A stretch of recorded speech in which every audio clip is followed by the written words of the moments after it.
Ha! Yeah, I have a webcam now. I'm a real YouTuber. Unfortunately, with that comes talking about people I don't like, and I try to resist talking about him like most people try to resist farting in a public space after eating Taco Bell. But that is kind of an impossible task, especially when the person that we're going to talk about is Assmondgold, the Lord of Rage Baiting. How do I know he's the Lord? Because I'm talking about him, because I saw something he said that made me upset. I think that pretty much every single circumstance, it's always a bad idea to make characters that are not conventionally attractive. Because this is, again, this is a shooter game, and shooter games are going to be primarily played by men. So if you're making a shooter game that's primarily made for men, then you should make sure that all of the female characters in the game are fuckable. And I know this might sound crazy to say, but I'm just going to say it. That's what you should do. That's what you should do, because that's what people want to do. That's what girls will cosplay. Girls don't want to cosplay ugly, weird-looking, androgynous, creepy characters. And all of that, like, think about how much advertising Marvel Rivals gets because of how many girls try to cosplay the characters. What? What? You're telling me that no game can succeed based off your little list that you've pulled up? Everybody knows that people don't want characters that look like this and designs that are in this type of perspective or narratives like this put in the game. But nobody in the development community, nobody in the gaming audience, or sorry, the gaming professional space can address this because it's career suicide. And I want to promise you that if you can't address this, it will be career suicide because gamers will kill your game. Every single time. And here's the list. You want to join the graveyard? Then talk around the problem. I hope you do. It's better content for me. Because it doesn't have Gooner characters? I'm sorry, but androgynous characters and characters that have different styles other than my balongalonga dongalas are probably hotter. I know that that's a hot take in the Gooner world when people look at like Emma Frost and they're like, oh, oh, oh. But I'm sorry to say, that's not the case. If there is personality tied into a character, that's better. I like that more. And I'm not the only one. I'm sorry. Sorry I didn't say, but I am not the only one. But I know it is a minority, sadly.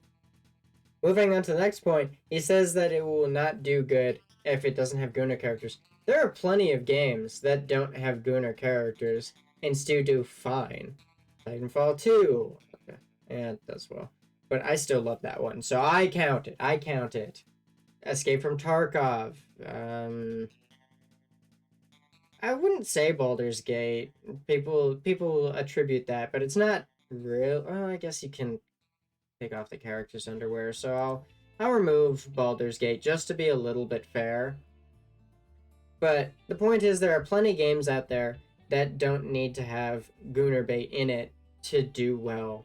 And the claim that it needs to have Gooner bait in it just to succeed is atrocious. That is crazy. That is just saying a false statement, which he typically does under the veil of knowing what he's talking about. Because he's a good storyteller. He sounds convincing. That's the worst part about talking about Asmund, is I don't like the guy. I wish that he would improve his living status. I wish that he would stop making negative rage bait, but I don't wish him like harm or anything like that. I want to get that out of the way. And that's why he does well, is because he says rage bait that sounds convincing, so the people who think like that buy into it because it sounds convincing, and that people who don't like it, like me, get angry and make a video about it. And then it just boosts him. But there are some things that he says that are just deplorable and you cannot defend no matter what stance you take. When he was talking about the Israel and Palestine situation, it got him banned for only 14 days, which is crazy, calling their culture inferior, and that is why they are unaliving each other, and that he doesn't care, or that I don't think he said that they deserve it. So I'll give him that. Let's see. No Mercy. Oh man, I hate talking about this game. A game that was recently removed off Steam because it features going around and assaulting people in very disgusting ways. And you do it in a fashion that the more that you do it, the higher score you get. And that is pretty much the entire gameplay. And he defended it. Let's see here. And did you see a new NSFW game removed because a bunch of people complained about it? I mean, it was a game where like you kidnap women and them, right? This is my opinion, right? Is like Steam's probably not going to want to have this on the platform. And I think it's weird, right? It's a weird game. I'm not going to go and get like super upset about this. There's video games where you kill people, torture them, and somehow this is what's over the line. Like if you use the logic that this game is like going to like train people to people in real life, well then why do we have Grand Theft Auto, right? I mean, are we speed running 2003 again, right? I mean, do we need to do this again? I understand like the discourse about it, but at the same time, like Steam does have its rules. It's had these rules forever, and I'm pretty sure that's one of the pretty big ones, right? So yeah, that's how I see it. Where it's like violence in video games is gonna make you go, attack people. That's dumb. If they're gonna ban this game, they should also ban GTA.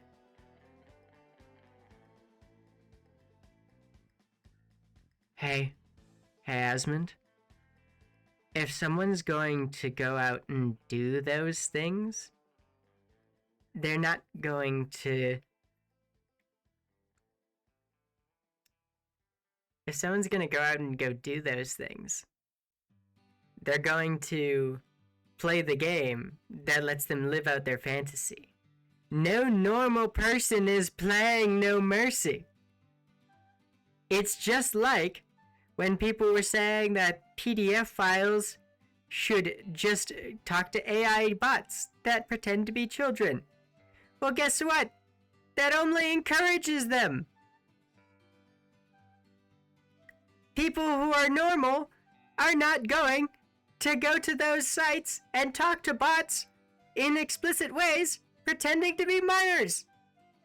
Your entire argument falls apart when you think about it for even a second. Just a second.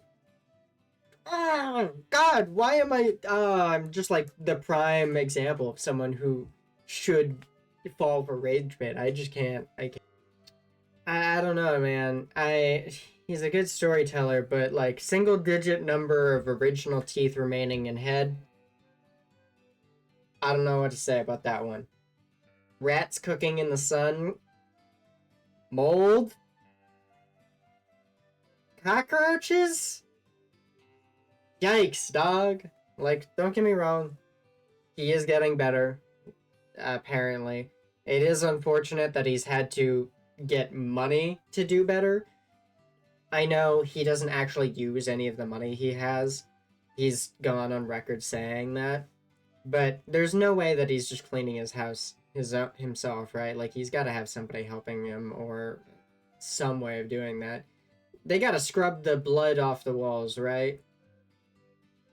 The blood from when his teeth would be bleeding, and he'd just wipe it and put it on the wall all of the day. But anyways, yeah. So I mentioned Marathon, and this was what I was trying to talk about, but I kind of got sidetracked. I don't think that it's a bad game from the looks of it. Obviously, I haven't played it, but I don't think that it's going to do well because it's an extraction shooter that is released after the hype for extraction shooters. I'm not saying the hype is gone, but like Call of Duty even added an extraction mode to their what was it called? I think it was just, I can't remember what it was even called, but it was back in like Modern Warfare 2, and now it's Modern Warfare 3 and Cold War. So that's at least 2 years after the extraction hype has died down a little. I don't think that the game has no chance, but I definitely know that if it fails, Asmund will say, oh, it's because there's no Gunnar characters, and he'll put it on the list that he showed. I don't know. I think that the game has potential to be good. Do I think that it's going to last long term? Hopefully, because it's made by Bungie, but who knows? I'm definitely gonna give it a try, but I don't know. I don't know what to say. I think if it fails, Asmund is gonna add it to his list. He's going to claim that's the reason it failed. Shroud is gonna cheer because he also said the game is gonna fail. His reason was really dumb. His reason was because the game says how much an item is worth, and how much, like what it does. It's gonna fail because most games that succeed, like sorry, a motorcycle just rode by. Games like Tarkov don't tell you, and that's part of the allure. No, it's not. I've said it time and time again. I hate Tarkov, and the reason I don't play it is because I don't feel like looking up. If I will say this until the cows come home.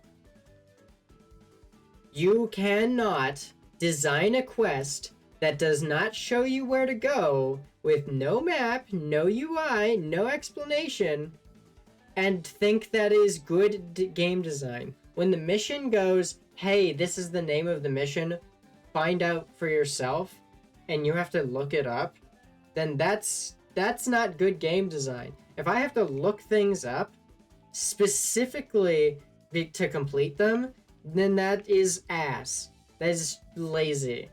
It's different from Terraria or Minecraft, because if you're playing those games and you don't know what you're doing, you still have the option to go to the guide, and you can put an item into the thing, and it will tell you how you can make it, or what ingredients, and how to further yourself in the game is through hints that the NPCs often give you, or just context clues of looking around and seeing things.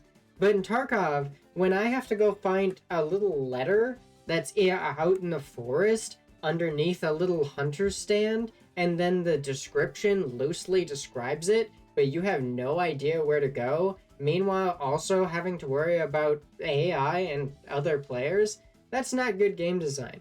I'm sorry, but making things simple for new players is good. If you don't like that stuff, then there should always be an option to toggle it, to turn it off or on. Just be like, hey, I don't want this UI to tell me what it is, turn it off.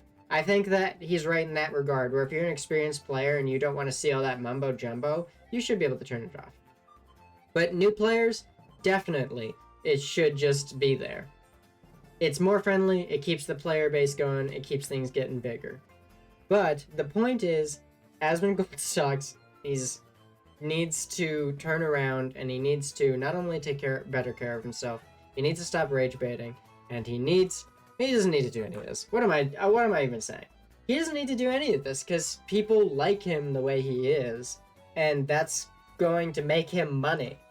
And he is going to continue to ride that wave of anger because it stays relevant. No matter what you do, as long as you pick something apart and find a downside to it, people are going to jump on that because it's negative, and people love negativity. That's just how things are. But if he wanted to be a better person and not contribute to people being lonely or chronically online or gooners, the steps he would take is focus on positives of things, stop saying controversial stuff just for the sake of it, and probably promote personal hygiene, but that one's not happening. Sugi out.